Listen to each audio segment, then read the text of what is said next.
So this is my third video on ayahuasca and my experience with it, and I know I've been trying to work off of my don't forget list here, where I hit on trauma in my previous video, but there's still a lot of things that I wanted to get to. This video is going to veer slightly off of this list because there's a couple of things I forgot to add to this list. One is the whole Jung quote that Jordan Peterson will often bring up when talking about psychedelics, is that Jung said that you have to beware of unearned wisdom. And so I was very curious, what does that really mean? Like, does anybody explain that? What is earned wisdom? How do you earn wisdom? What is wisdom? What does wisdom look like when it has been earned as opposed to unearned? And what is the danger with unearned wisdom? And so I think I've gotten some answers through my ayahuasca experience regarding that, which I will be talking about a little bit later. So that's something that's going to come up in this video because I'm going to be reading a really interesting article and commenting on it by Rod Dreher, and it's called A Christian Approach to Psychedelics. And he brings up Michael Pollan right to start with. So I might leave this link to Pollan's appearance on Joe Rogan Experience, because that has something to do with why, obviously, Rod Dreher's making this post on the Christian conservative or the American conservative. So I'll just start reading Rod Dreher's article on A Christian Approach to Psychedelics, and this was published May 21st in 2018. I'll leave a link in the description below, and then I'll be adding some commentary as I approach things that are related to my experience. Here's the TLDR version of this post. Michael Pollan's new book, How to Change Your Mind: What the New Science of Psychedelics Tells Us About Consciousness, Dying, Addiction, Depression, and Transcendence, is terrific, and ought to be read by my fellow conservative Christians. Yeah, you heard me. This is a book about LSD and magic mushrooms from which religious conservatives can learn a great deal. I encourage you to read it with an open but critical mind. Let me explain. Sit down. This is going to take a while, and I'm going to ramble. Pollan's book, henceforth HTCYM, is in part a history of psychedelic compounds like LSD and psilocybin in medical research and practice. I had no idea that in the 1950s there was a lot of serious medical research on psychedelics as treatments for addiction and depression. The word psychedelic comes from the Greek word meaning mind manifesting, and was not coined by 1960s hippies, but by 1950s scientists. It turns out that scientists experimenting with psychedelic compounds were getting good results treating depressives and addicts with it. In one of the more surprising facts reported by Pollan, Bill W., founder of Alcoholics Anonymous, kicked the bottle after an experimental treatment with belladonna. Timothy Leary is a villain in Pollan's narrative. Leary was such a reckless, vain showboater that he ended up making psychedelics into a weapon for the counterculture. His antics caused serious scientific research into psychedelics and their possible therapeutic value to fall into disrepute for decades. Only now are scientists picking up where their colleagues half a century ago left off. There are two parts to the story Pollan tells that interest me. The first is about how psychedelics administered under certain conditions can help people who are suffering greatly. I'm going to write a bit about that below. The second is about what psychedelics may tell us about the nature of mind, of epistemology, how we know what we know, and of reality itself. If you're the kind of religious believer who reflexively rejects this area of inquiry because it's associated with the dopey 1960s counterculture, then I urge you to set aside your prejudices and read Pollan's book. In his introduction, Pollan talks about how reading the founder of psychiatry, William James, on religious experience caused him to open his mind. Quote, "No account of the universe in its totality can be final which leaves these other forms of consciousness disregarded. At any rate," James concluded, "these other states, the existence of which he believed was as real as the ink on this page, quote, forbid a premature closing of our accounts with reality. The first time I read that sentence, I realized James had my number. As a staunch materialist and as an adult of a certain age, Pollan was born in 1955, I had pretty much closed my accounts with reality. Perhaps this had been premature. End quote. LSD, commonly called acid, was discovered by accident in 1938 by Albert Hofmann, a Swiss chemist who had been working with the ergot fungus. He accidentally got some of the compound he had synthesized on his skin and had the world's first acid trip. Now, this is a real peculiar story, just as a side note, because Swiss chemists are not known for having these little accidents in the lab. Anyway, so back to the article. What had happened to Hofmann's brain? As a general matter, psychedelic compounds work on receptors within the brain, somewhat short-circuiting the brain's default mode network, or the DMN. This means parts of your brain that normally don't communicate with each other do so while under the influence of the drug. The default mode network is what organizes sensory input and allows you to order experience. The DMN blocks out a lot of sensory information, the admission of which into consciousness would pretty much disable one. The DMN is responsible for maintaining our sense of ego, of separateness and subjectivity.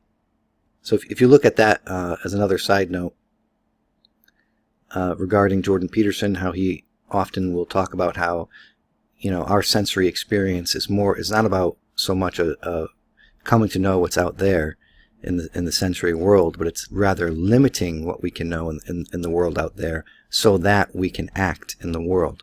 If we are exposed to the infinite amount of information which is out there, then we will be paralyzed and unable to act.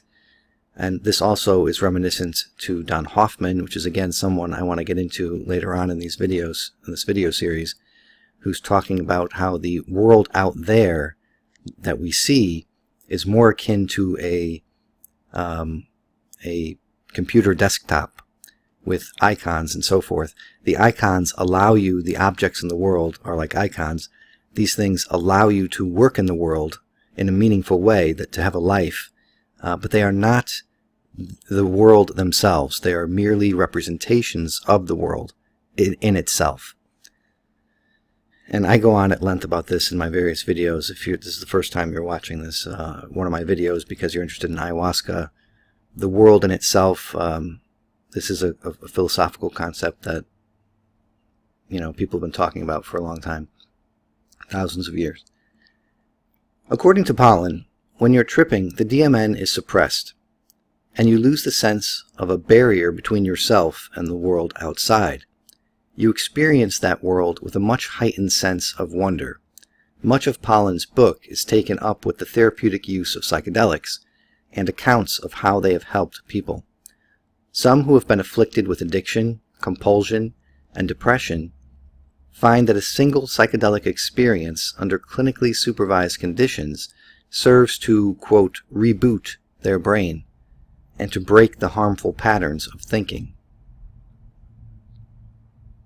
Now, in the Joe Rogan Experience with Michael Pollan, Pollan gives the example of a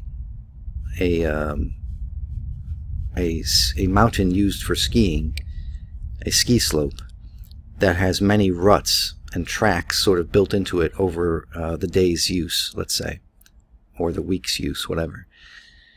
And so if you keep going down this mountain and the tracks keep getting deeper and deeper, and everybody sort of ends up on these tracks, this is like your brain. As you age, you form these tracks, these connections in your brain, which you sort of go to when you think. And this is your default mode network, as far as I can understand how he explained it.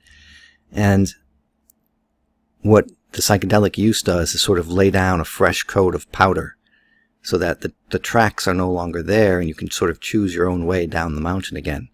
And this is sort of reverting your brain back to the childlike state of innocence and the beginner's mind, which you might be familiar with from Buddhist meditation, the beginner's mind attitude. And that's also, I think, in Christianity, when Jesus says we're to be like children, I think that is referring to the beginner's mind as well as other things. All right, back to the article. So, others who are suffering from terminal diseases find that psychedelic experiences greatly ease and even eliminate their anxiety over death, easing their passage. There's a powerful testimony in the book left behind by a terminally ill man who participated in NYU psilocybin trials. The experiences left him with a profound sense of peace and ultimate meaning, and helped him to meet his death with a sense of serenity. Based on these stories alone, and there are lots of them in Pollan's book, it seems immoral to deprive psychiatrists of these medicines to use on the suffering. These accounts in Pollan's book struck a resonant chord within me. In college, I knew personally a man who had been suffering from depression for 2 years and who was drinking heavily. He dropped acid for kicks one night, his first psychedelic experience. That single trip changed his life. As he later described it, it made him see that his sense of isolation and self-hatred were illusions, and the world itself was filled with beauty, life, and love. It convinced him that God was real. Leaving aside the theological aspects of the story, I can confirm that that single drug experience changed his outlook and behavior overnight. The recollection of that story, in fact, is what prompted me to buy Pollan's book at once when I heard about it. As Pollan writes, researchers are discovering that there is something about psychedelic drugs that breaks old patterns of thinking. Bill W.'s experience of the, quote, higher power that would become part of AA came from his belladonna event. For me, though, the most interesting aspect of all this is what it might say to us about the nature of consciousness and the existence of the transcendent realm, and ultimately of God. When you do psychedelics, are you in some sense encountering the transcendent realm? Or is it entirely a hallucination? Put another way, are the trippy perceptions you have manufactured entirely by your brain, or does the drug make you sense something that is actually there but hidden from perception under normal conditions? Or some of both? Bill Richards is a psychiatrist who was involved with the early scientific explorations of psychedelics. And this is a quote from Pollan's book. Richards emerged from those first psychedelic explorations in possession of 3 unshakable convictions. The first is that the experience of the sacred, reported both by the great mystics and by people on high-dose psychedelic journeys, is the same experience and is, quote, real. That is, not just a figment of the imagination. You go deep enough or far out enough in consciousness and you will bump into the sacred. It's not something we generate. It's something out there waiting to be discovered. And this reliably happens to non-believers as well as believers. And this sort of reminds me of some of those cliched Bible quotes, like about knocking on the door and it shall be answered. Little things like that. Second, that whether occasioned by drugs or other means, these experiences of mystical consciousness are in all likelihood the primal basis for religion. Partly for this reason, Richards believes that psychedelics should be part of a divinity student's education. And third, that consciousness is a property of the universe, not brains. On this question, he holds with Henri Bergson, the French philosopher who conceived of the human mind as a kind of radio receiver, able to tune in to frequencies of energy and information that exist outside it. If you wanted to find the blonde who delivered the news last night, Richards offered, by way of an analogy, you wouldn't look for her in the TV set. The television set is, like the human brain, necessary but not sufficient. And this is sort of like what Donald Hoffman gets into as well, that the neurons and the brain that we see in our skulls, it's not actually our brain. It's not actually where the consciousness is. It's not where the magic happens. But I think Hoffman has a slightly different take on it than this radio analogy. Pollan quotes another scientist who was involved with psychedelics as a volunteer in a 1999 Johns Hopkins trial. Quote, Turner is now an ordained Zen monk, yet he is also still a physicist, working for a company that makes helium neon lasers. I asked him if he felt any tension between his science and his spiritual practice. I don't feel there's a contradiction.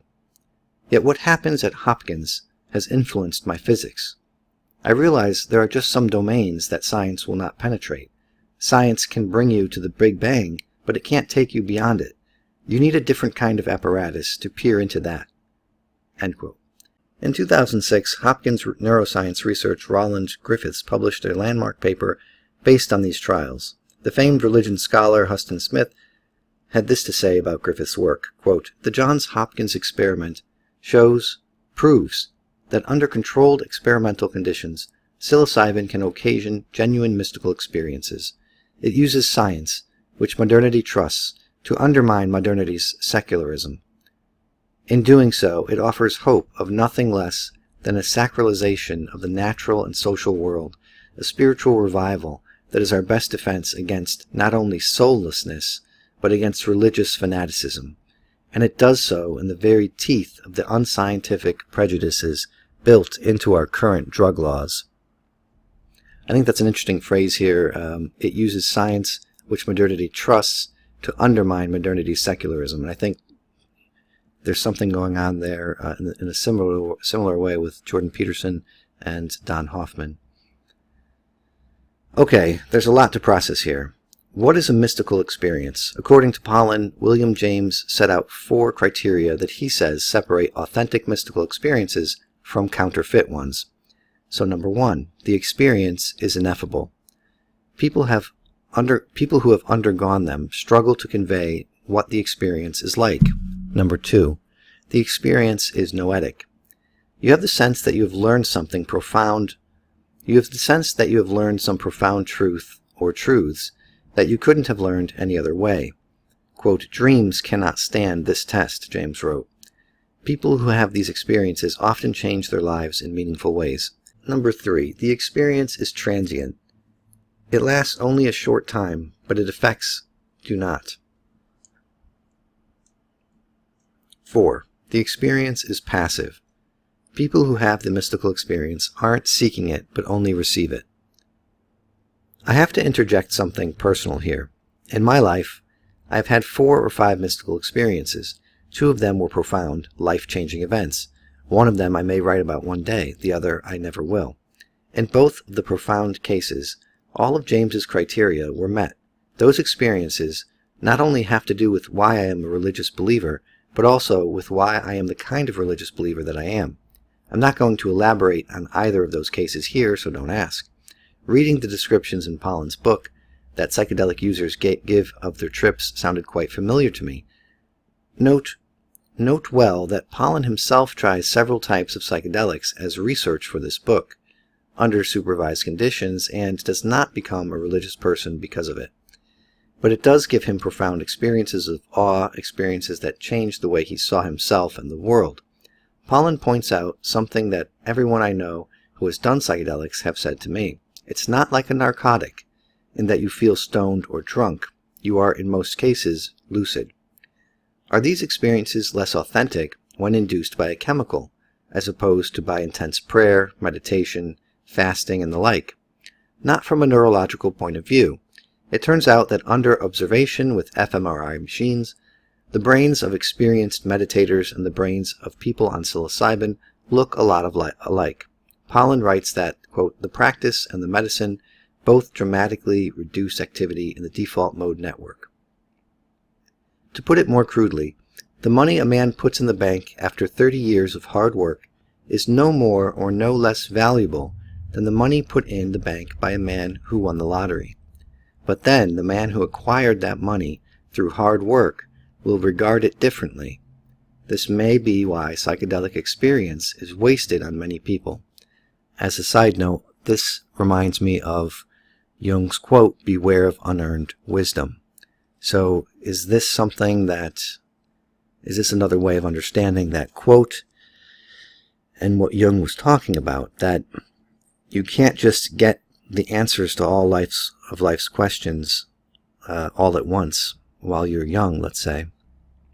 And then what's going to happen in your life after that, if you know basically all the secrets? Well, I've had something like that occur in my experiences where I mean, there's a lot of wisdom that I've gained from these things, and one of the dangers is to think that you're wiser than you are after these experiences, because you have garnered all of this ancient wisdom, basically. And you have to realize you're still the same person. You're not some wise sage with the secrets of the universe. And you just have to sort of integrate that knowledge and understand it more fully over time. But one of the things that I saw, I was trying to express it with words, and I wanted it to be expressed through words by this entity I was with. And the entity said that I couldn't speak about it, and showed me this crazy stuff I guess you may only see on your deathbed. And I've also been on my deathbed in another experience.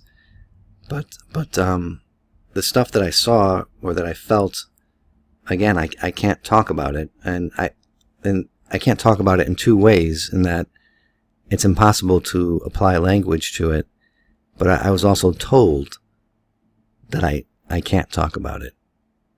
So anything that if I could figure out a way to express what I felt and saw at that moment, I probably shouldn't.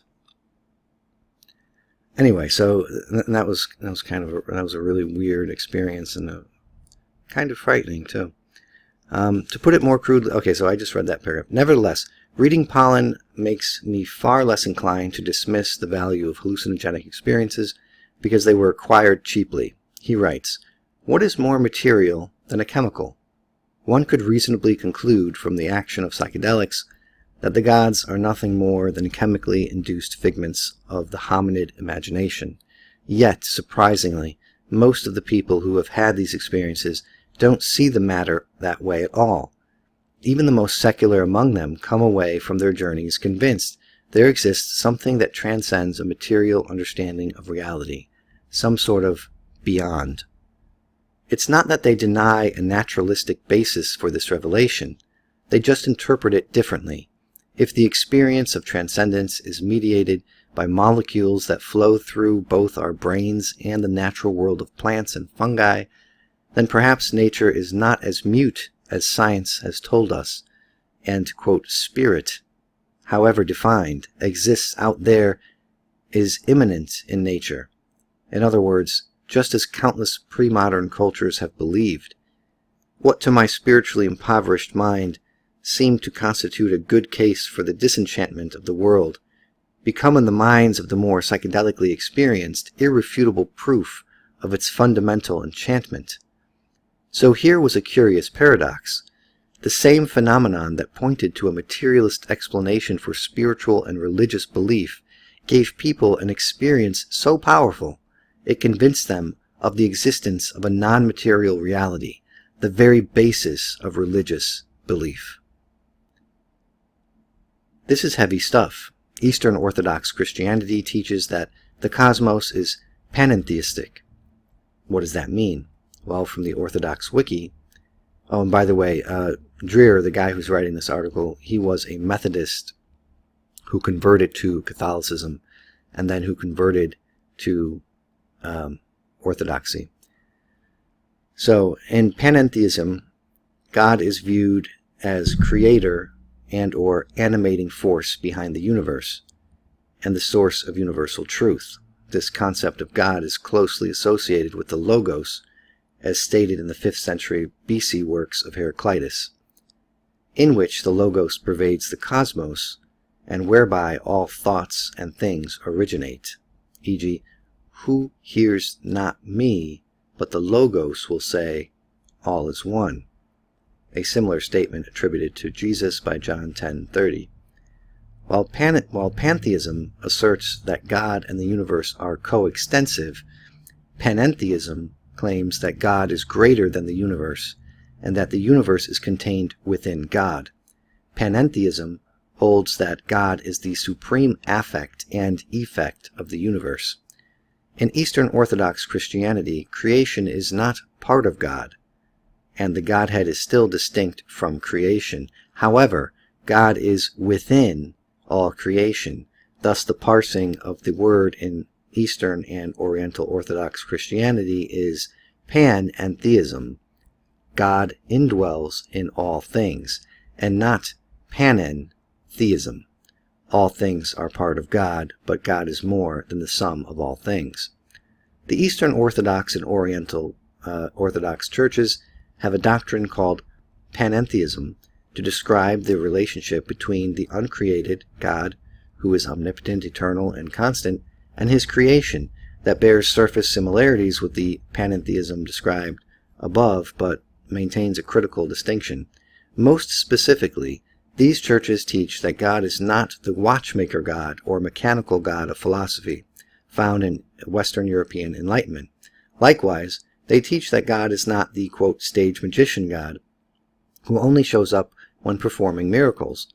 Instead, the teaching of both these churches is that God is not merely necessary to have created the universe, but that his active presence is necessary in some way for every bit of creation, from smallest to greatest, to continue to exist at all.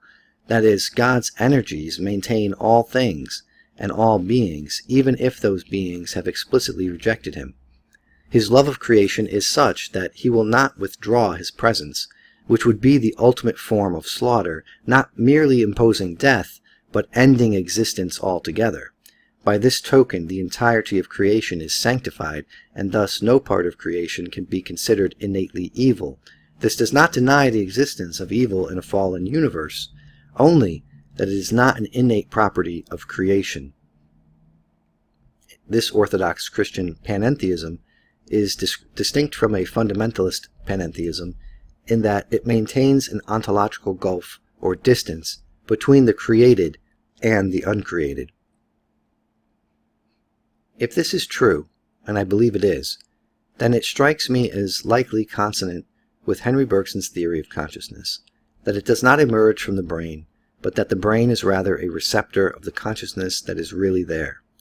In my own mystical experience, which occurred many years before I became Orthodox, I felt the presence of the divine filling all things, and that all things are connected. This, by the way, is classical mysticism, not just Christian mysticism. When I first happened upon Orthodox Christianity, I thought, of course, that's how it was for me. It's hard to talk about this stuff for reasons that Pollan elaborates. He writes that people who are trying to recall the things they experienced on psychedelics end up saying things that are totally banal. Love is all there is. The mystical journey, now this is a quote, the mystical journey seems to offer a graduate education in the obvious, yet people come out of the experience understanding these platitudes in a new way. What was merely known is now felt, takes on the authority of a deeply rooted conviction, and more often than not, the conviction concerns the supreme importance of love. Now, this reminds me of something I was thinking about the other day, is that the people who come out of, like you said, come out of these mystical experiences, they offer very cliched bits of knowledge that nobody thinks is particularly special. And I was thinking, why is that? Why would that be? And my first thoughts on the matter, basically something like this. When you're in the DMT land and the ayahuasca experience, a lot of stuff is felt by your body. The knowledge is sort of downloaded into your brain and into you. And it's more about image and experience and feeling it than it is about verbalizing it. And in the world that we are in, we're in the abstract world, the abstracted world of the ego, the self, the small self, I guess, the ego self, and all of these abstracted conceptual things, the things of language. Language is itself abstracting meaning from the world. And when you do that, whenever you form some kind of concept, you're whittling away all these unnecessary things that you think are unnecessary to get this more pure mathematical type of language describing something more precise. If you follow Ian McGilchrist, this seems like a very kind of left hemisphere kind of way to act in the world and to view the world and be in the world. And then all of a sudden you take the ayahuasca and you're in this whole other realm of experience, or of experiencing the world. You're now experiencing the world with your body and perhaps more with your right hemisphere. And so it's more about image and feeling and that kind of thing. And so now, of course, when we come back and tell people what we learned, or what we think we learned, everybody who's operating in this verbal, abstracted world that we're in with our left hemispheres and our waking self, our normal self, of course, they write that off as saying, well, that's nothing. That's not mathematical. That's not verbal. That's not logic. Facts over feelings, that sort of thing.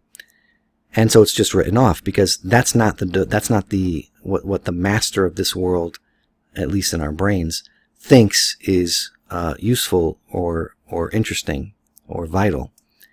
And yet, if you're in the DMT world and you're in the world of the body in the right hemisphere, yes, what you feel is vital. What you know by your body is interesting. And when you feel that the world is love, or you feel that euphoria from being close to the divine, or that fear of being close to the divine, the feelings themselves are more real than anything that you talk about in your normal day-to-day life. Anything that you can conceptualize or abstract or verbalize. And so, since we've given the role of, let's say, the chief cartographer of waking existence to mathematics, of course, mathematics and the left hemisphere rejects the non-mathematical way of perceiving the world and being in the world. So I think that's why people come back with cliched bits of knowledge that nobody cares about, or people kind of write off pretty easily. So I'll go back to Dreher's article now. Anyway, Pollan's book makes me reflect on how religious ritual and material expressions, e.g., in church architecture, exist both to replicate the foundational encounter with the divine, but also to create environments in which it becomes more likely that ordinary people will experience at least a glimmer of those numinous events. For me, my encounter with the Gothic cathedral, while not precisely mystical, provoked an awareness of the transcendent realm immanent in those stones and stained glass.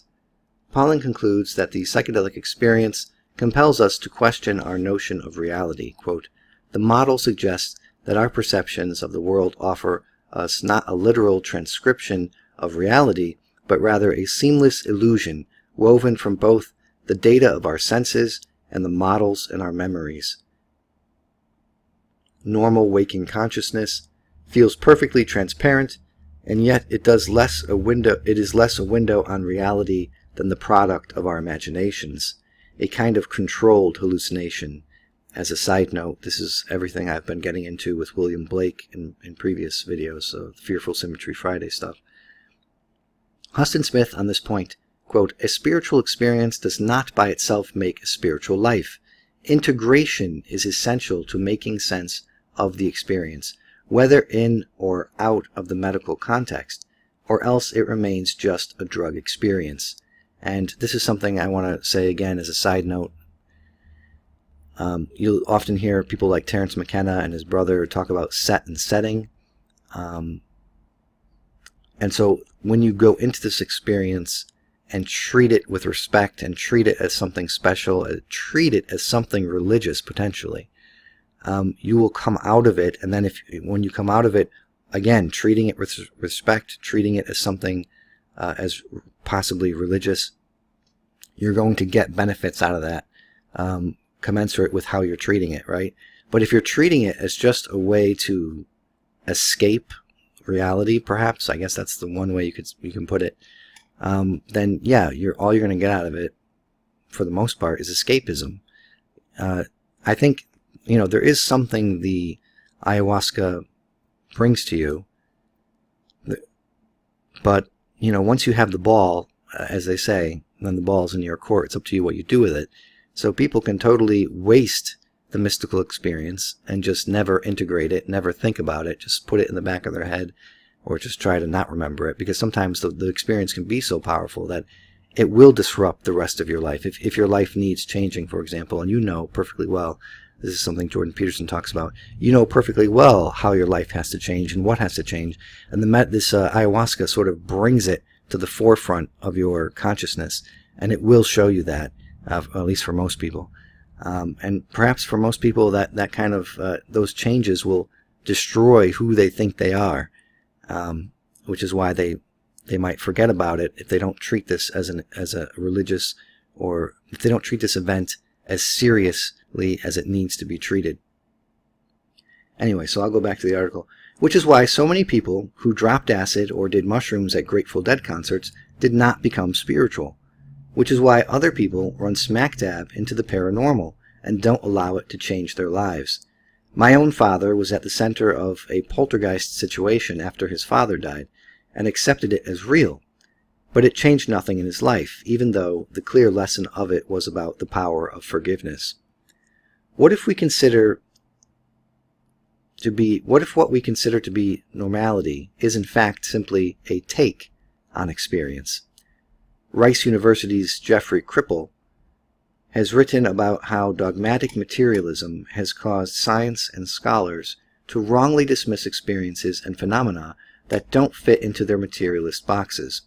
Readers from a long time back will recall my writing about linguist Daniel Everett's experiences with the Para tribe in the Amazon, and note how the tribespeople claimed to be seeing a spiritual entity that neither Everett nor his daughter could see. From that post, quote, "Even I could tell that there was nothing on that white sandy beach no more than 100 yards away, and yet as certain as I was about this, the tribesmen were equally certain that there was something there. Maybe there had been something there that I missed seeing, but they insisted that what they were seeing," some kind of demon name I can't pronounce, "was still there. His young daughter came out to have a look, and like her father, saw nothing." Everett continues, "What had I just witnessed? Over the more than 2 decades since that summer morning, I have tried to come to grips with the significance of how 2 cultures, my European-based culture and the Paraha's culture, could see reality so differently. I could never have proved to the Parahas that the beach was empty, nor could they have convinced me that there was anything, much less a spirit, on it. As a scientist, objectivity is one of my most deeply held values. If we could just try harder, I once thought, surely we could each see the world as others see it, and learn to respect one another's views more readily. But as I learned from the Parahas, our expectations, our culture, and our experiences can render even the perceptions of the environment nearly incommensurable cross-culturally." Everett is an atheist and a scientist, but he cannot deny the power of what happened to him that day by the river. It indicates that our ability to see what is actually there depends on our subjectivity. Either the Paraha were hallucinating, or Everett and his daughter were. Either there was a jungle god or demon present, or there wasn't. Some of them were seeing something that wasn't really there, was a projection of their minds, or the Everetts were blind to something that was truly present. The fact that Daniel Everett doesn't actually believe in the existence of jungle gods, but cannot bring himself to dismiss the Parahas here, is hugely significant and speaks to the weird phenomenon we've talked about in his space before. That is, what we in the secular rationalist West call normal and objective reality is far more subjective than we think. I like this passage from Pollan, quote, "Even in the case of the minerals, modern physics, forget psychedelics, gives us reason to wonder if perhaps some form of consciousness might not figure in the construction of reality. Quantum mechanics holds that matter may not be as innocent of mind as the materialist would have us believe.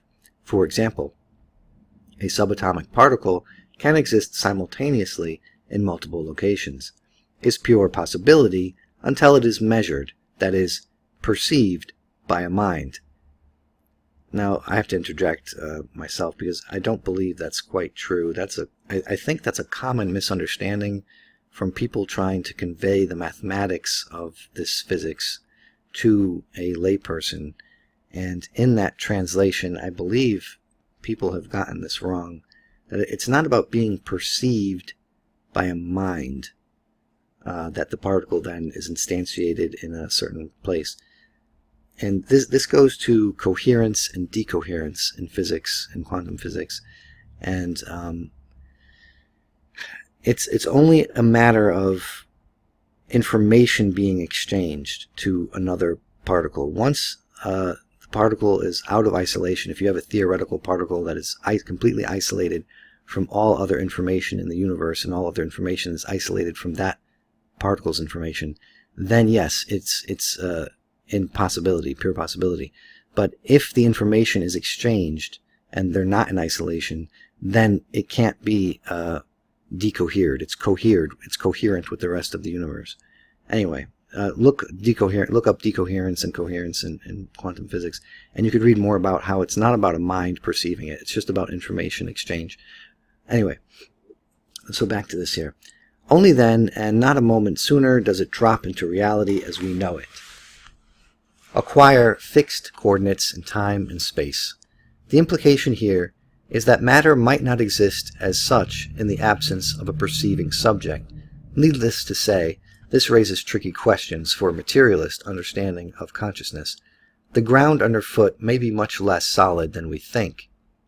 So I promised to discuss a, quote, Christian approach to psychedelics.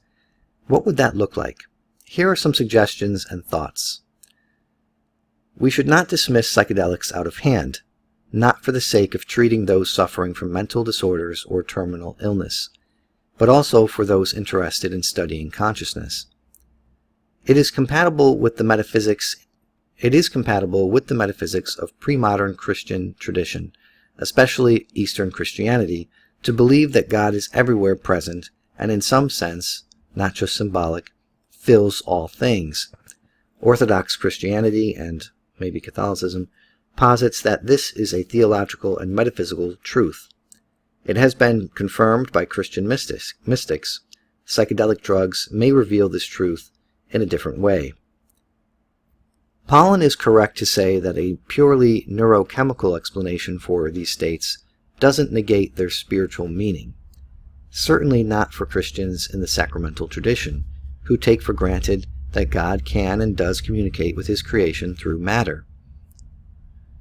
On the other hand, Christians should approach these things with extreme caution. Opening yourself up to the numinous is spiritually risky. Not every spiritual presence wishes us well or tells the truth. And this is something Paul Vanderklay has mentioned on his channel as well, and something I would concur from my experiences. Pollan writes that people who bring Christian expectations to psychedelic experiences often have Christian experiences. Those who do not, do not.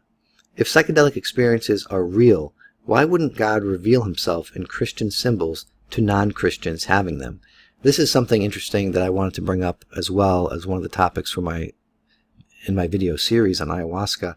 And this is the reason why I mentioned in my first video that, I'm telling you my story and my experience of ayahuasca through a lens, and I am a Christian as far as the metaphysics of things go. And so that's the lens through which I view these different spiritual happenings. And so what I found interesting was all the non-Christian information and imagery and so forth that I was getting in my experiences. So I'm interested in, when I listen to other people's ayahuasca experiences, I try to discern what lens they're viewing the world from by their language. And then I'm looking for things that disconfirm their biases. And so in my experiences, I know what my biases are. And so what's most interesting to me, what's most salient to me through my experiences is all the stuff that counteracts my biases, that goes against the grain of my thoughts. And so oddly enough, a lot of my experiences have been almost Buddhist in the kind of information I was getting in my experiences. So I don't know how to explain this, but as opposed to going through each trip by trip and explaining the trip, I'll give little bits and pieces of the trips as I go through these videos. So in one experience, I shouldn't say trip, it was one experience, is I guess the word I'm going to use.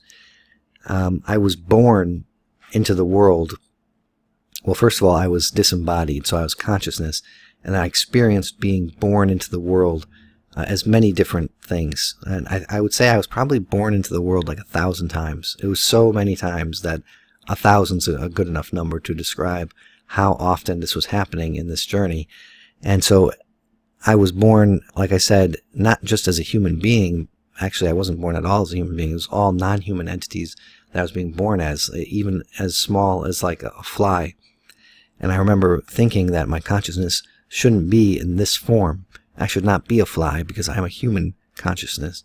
And so I had to concentrate to move my consciousness out of the fly body or the larva or whatever and move it into something else. But when I would do that, again, I would be born into the world as something else, and it wasn't human again. And so then in another experience, I was experiencing like an ego death, and except in this ego death, I was in the body of my father. My father's 94. And so when I moved my hand in front of me, what I saw was this old man's hand, and I could see on his hand was his Marine Corps ring. And so I knew I was in my father's body, and I was experiencing his last moments on earth. It was his death. And I experienced a lot of regrets that he had, and fear, and loneliness, and pain. And then he died, and then I died. But then what happened right after that was that I was pure consciousness, again, a disembodied consciousness. And it brought me to being born in the world again. And it was a craziness, because it was so much sadness and crying for my father and his death, and then my death too with him. It was so sad, and it was just so much.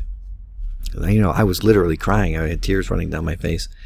And then all of a sudden there was this euphoria of being born into the world, and how great that was. And then I thought, as I cried as a baby, how similar that, you have the tears of joy and tears of sadness. And I was also laughing at the whole experience brought upon there was this dark cosmic laughter that I was hearing, that I joined in with, where life was deeply humorous in like a dark joke kind of way, but also in a good kind of way, a good humorous way. That there's this whole spectrum of sort of humor to life, to being in an embodied existence. And so I was laughing and crying at the same time, and I was thinking how similar these emotions are embodied in the human being, that you can laugh so hard that you cry, and you can cry so hard that you kind of turn into laughter, insane laughter. And anyway, so these are some experiences that seem to be non-Christian. They don't fit into my bias, and that's why I found them so interesting to have and to think about. Science finds no neurological difference between brains deep in meditation and brains in the grips of a psychedelic experience. From the point of view of Christian mysticism, is there a difference? If so, what is it? Huston Smith says accurately, I think, that having a spiritual experience is not the same as having a spiritual life. If you don't integrate the insights of your experience into daily life, it's meaningless. Smith also says that psilocybin undermines modernity's secularism. How might it do that? How can we be sure that people won't simply drop acid, do mushrooms or whatever, and then go back to ordinary life, as if nothing meaningful had happened? Perhaps psilocybin use can undermine confidence in materialism as an explanation for reality, but I don't see how it could affect mass transformation and the re-enchantment of the world, though I'd certainly like to hear Christians discuss it. And now, as a side note, from my point of view, like I said, it all depends on what you're bringing to the experience, what your expectations are, and so forth. And I think that's why a lot of times these retreats will have you go over your, quote, intentions for the experience.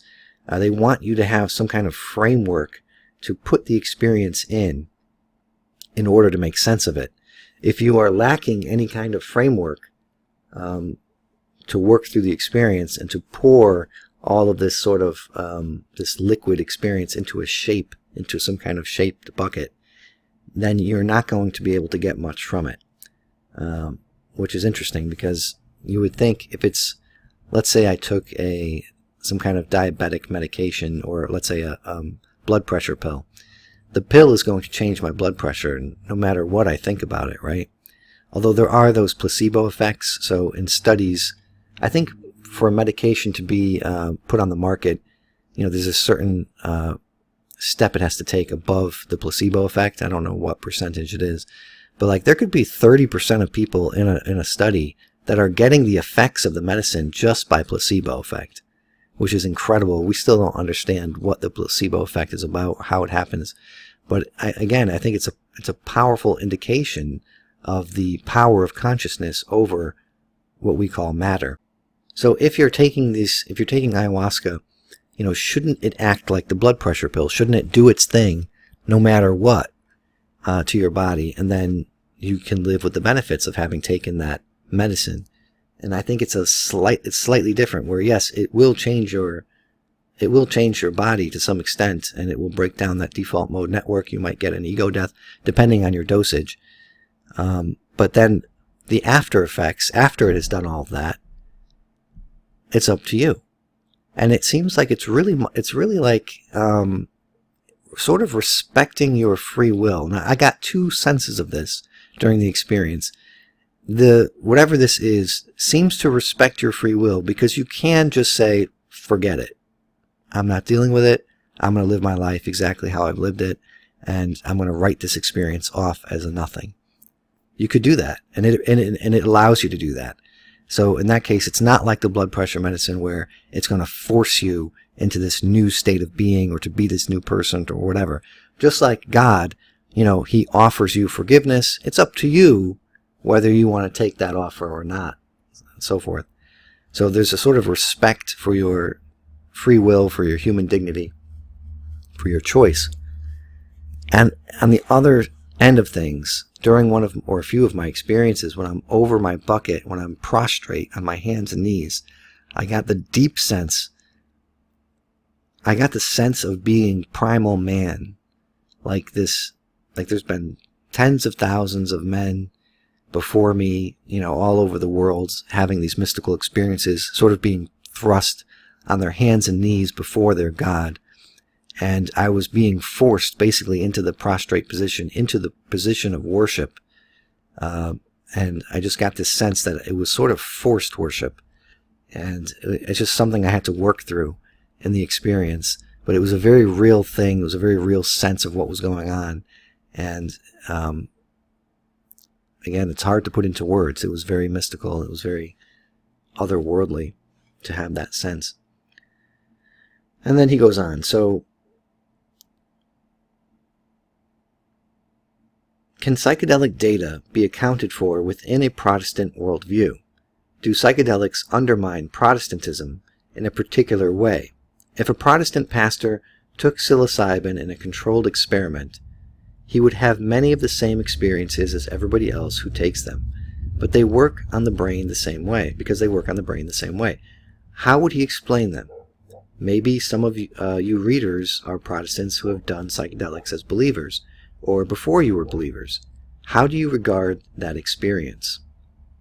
I'd be interested in Pastor Paul Vanderklay, what he has to say about that, and if he would ever do such an experiment. Do Catholics, Orthodox, and other sacramental Christians whose Christianity comes from the pre-modern, that is, pre-Reformation era, have a particular vantage point from which to evaluate the psychedelic experience? If so, what is it? These are my first reactions to Pollan's book. I'm going to give it a lot more thought as preparation for writing my next book, which is going to be about the re-enchantment of the world, though I do not foresee advocating the use of psychedelics to that end. My priest will be happy to hear. I believe that Christianity is true, not just true for me, but true for everybody. I have long pondered how to be faithful to that conviction while honoring the mystical insights of those outside the Christian religion. I struggle to know how to fit into a Christian framework the experiences of people like my friend, the non-believer, who had an ayahuasca experience as she was dying of cancer. I mentioned it in this 2014 post, quote, "My Dutch friend Miriam, who died of cancer late last year, told me last summer that she had recently visited a shaman who induced, at Miriam's request, an experience with ayahuasca, the psychedelic plant used ritualistically in South America. It was a terrifying event for Miriam, but in the end, cleansing and healing," she said. "I won't reveal what she told me she learned, but I can tell you that it left me sitting at her table weeping over its profundity. In particular, what she learned about the roots and the character of the intense suffering she had been going through for a decade. The ayahuasca experience did not save her from cancer, but it helped prepare her to die. I didn't know what to make of it, personally. I had no doubt at all that her experience was real and healing, but was it entirely contained within the subconscious depths of her mind, or did the chemicals in the plant unlock the doors of perception of a reality beyond her ordinary cognition?" Miriam, who was New Agey, would not have seen the difference, and maybe there's wisdom in that. For her, a woman facing death, it was all useful to bring her to a point of peace. The question doesn't resolve itself, however. Did she hallucinate? Or did she experience a dimension of reality closed off to most of us? I wish I could tell you that Miriam's experience under ayahuasca had been a Christian one. It wasn't. It was about reconciliation with her late mother, and her worries about the teenage son she was going to leave behind when she died. But it was a healing one. And get this weird sign of the white moth that happened to me and to us on my last visit to her. In that 2014 post, I cite an experience by the worldly, even hedonistic Dutch film director Paul Verhoeven, who had a powerful mystical experience among Dutch Pentecostals, but was so shaken up by it that he ran as far from the mystical as he could. I've written about Pollan and psychedelics before, in a post titled The Psychedelic Dante. In it, I mentioned my college friend who changed after his experience with LSD, and I mentioned Dante. Quote, "As a freshman in college, B was very depressed, though not diagnosed as such. His girlfriend had broken up with him, and he was drinking way too much to dull the pain. That spring semester, he would go down to the pub and drink himself silly. He was caught up in dark and sad music, and couldn't seem to break out of the fog. Then a mutual friend of ours asked him to try LSD one weekend. B was not a drug user, but at that time he was in such a state that he was willing to do anything to think about something other than his own misery. It turned out to have been one of the most profound experiences of his life. B told his friends later that he had felt a sense of oneness of all things, the presence of God filling the universe, and an overwhelming sense of gratitude for life. His depressed self, he said, had been turned relentlessly inward, and he was blind to the reality around him, that God exists, that he is love, that he is calling us all to unity with him. He wasn't a religious believer at the time, or at least not much of one, and he didn't have a specifically Christian experience. He says that when the drug wore off, he had been, the phrasing here is mine, given a glimpse behind the veil, and seen things as they truly are. That was the end of his depression. He ended up becoming a Christian, and still is 30 years later. As B saw it through the psychedelic experience, he had a choice to turn outward, see the beauty of the world and God's presence in it, because that was the truth, or stay mired in solipsistic, drunken, morose brooding. The fact that this choice occurred while under the influence of a drug did not make him, nor does it make me, doubt the truths revealed. It was as if B had badly defective vision, but had been given a magic pair of eyeglasses that showed him what the world really looked like with corrected vision. And this is where I want to break, I want to have a little side note here. I was trying to explain to a friend something I learned through one of my ayahuasca experiences where I was being born continuously into the world. And it was something, there was the experience of being born into the world continuously, and then there was this nothingness that I was being shown, from which all something comes from.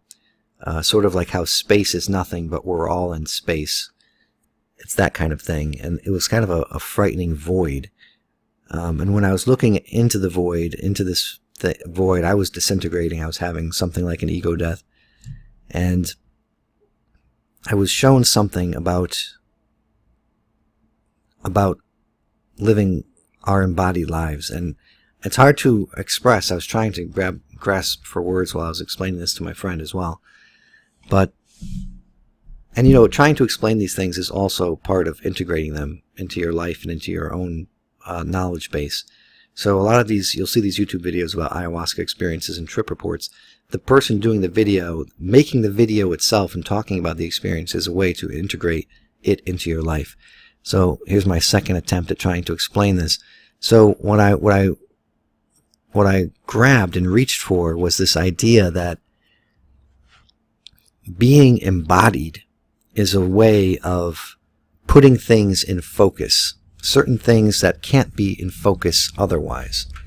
And so a lot of times in these trip report videos or videos on DMT and ayahuasca, the spiritual realm or the DMT land is sort of given precedence over all other things. It's the highlight. It's what we need to pay attention to. There's the truths that we need to learn. That's the better realm. It's the more exciting and vivid world of beauty beyond words, right? Which I've seen. I've seen some of it at least, which I'll talk about in another video. But I got the opposite sense, and this is again against my bias, because I think I'd be biased towards that DMT world, towards this imaginative realm. But instead, I was told that it's actually this world, the embodied world, that is just as interesting. There's not a hierarchy of worlds here. That you're put in this world to put certain things that can only be known by having a body into focus, to make them salient, and to learn about them. And so, what might go along with having a body? Well, like Jordan Peterson says, suffering. Suffering is probably the number one thing that we're all going to experience on some level or other. And, of course, there's death. Death happens to everybody. There's no escaping it. No matter how lucky you are or rich you are, you're going to die, and everybody around you is going to die. Anyway, so these are some things that kind of happened to me that I tried to explain. So being embodied, it's like getting a set of prescription glasses and putting those glasses on. Now you're embodied. Now the world's in focus, or at least some things are in focus that you could only have in focus as an embodied creature. Anyway, so back to this article. I absolutely do not want to give the impression that I am in any way endorsing recreational use of psychedelics. I knew others in college who used these drugs and did not appear to gain any sort of life-changing insights from them. They just had fun. I knew a couple of people who ruined their minds with them. I also believe that psychedelics can be spiritually dangerous, because if they open you up to a different level of spiritual reality on the good side, they also open you up to the dark side. It seems to me risky to have a spiritual experience so profound that it is unearned and that you haven't prepared for, as a mystic would have prepared for through years of prayer. A man who makes his millions slowly, through hard work, regards his fortune differently than a man who made his millions by winning the lottery. I could be wrong about this. Now, I think this goes back to the beware of unearned wisdom part, and I'm interjecting here. So the unearned wisdom thing, again, is hit on right here. And again, I think I would say, I was shown things on my father's deathbed when I was inhabiting his body. He's still alive and well, by the way. He's 94 years old. But I was seeing the end of life, and I was experiencing death. And these are things that you're not perhaps meant to experience in the middle of your life. Like I said, I'm 35 years old. And here I am gaining these insights and knowledge that you really only should get when you're about to die. And it's stuff, again, I can't talk about. And I think I could verbalize some of it, but I think it's too dangerous to actually just say it to you and give you this knowledge and give you what I saw there, even though it's, the verbalizations are not going to be the exact same thing. I can't morally, ethically speak about it. So in that sense, I don't know. See, again, I struggle with the idea of unearned. Okay, I've been interested in this for 20 years.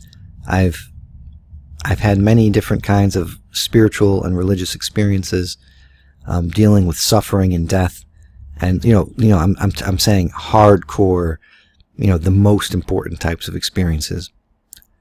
Did I wander the desert for 40 years or whatever, and eat locusts and that kind of thing? Wear a hair shirt?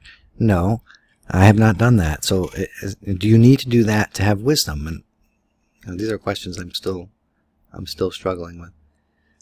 All right. So that said, I can't deny the change I saw in B, and for that reason am excited to see medical science once again researching therapeutic uses for this category of drug. I believe that for many people, it can give them profound relief. If these drugs eventually become approved for use in controlled therapeutic sessions, good. So what's the Dante connection? Reading the Pollan article and thinking about my friend's transformative experience 30 years ago with psychedelics, I kept thinking about Dante's Paradiso, and how the poet's imaginative description of heaven as a realm of light, love, and harmony is what B says he sensed during his experience. The glimpse that the pilgrim Dante has of heaven in the poem changes his life and causes him to return to the world moving in harmony with the God who is love. Many people who have had life after death experiences come back changed in a similar way. This is a fair approximation of what happened to B, though again, it wasn't specifically Christian. The question remains, have B and others experienced things as they truly are, or merely an illusion conjured by the brain? Does it matter?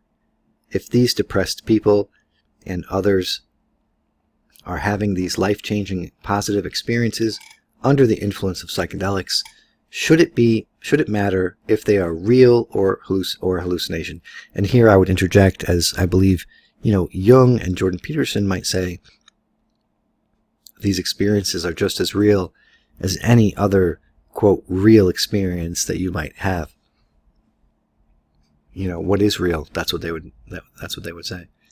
Your thoughts. Please be serious. I'm not asking you to agree with any of this, but I'm asking you to take it seriously, even if you dismiss it.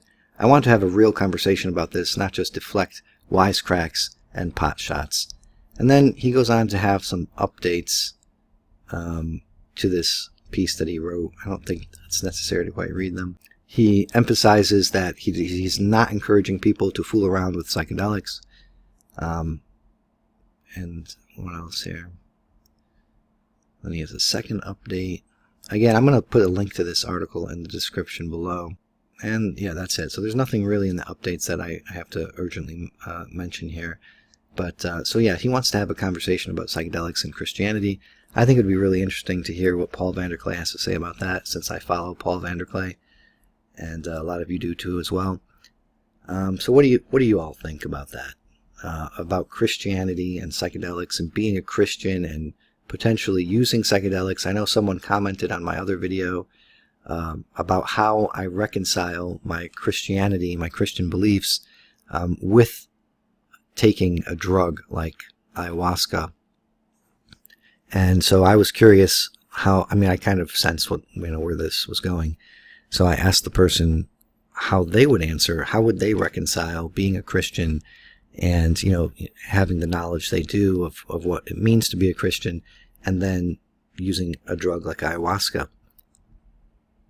I think the issue is incredibly complicated, and it's not as black and white as this person believes. But anyway, what do you all think? Let me know in the comments below, and thanks again for listening to this over an hour video. Wow. All right, I kind of knew this one was going to be a long one, so I saved it for the weekend. But again, give the video a like and subscribe if you're not already subscribed. Thank you.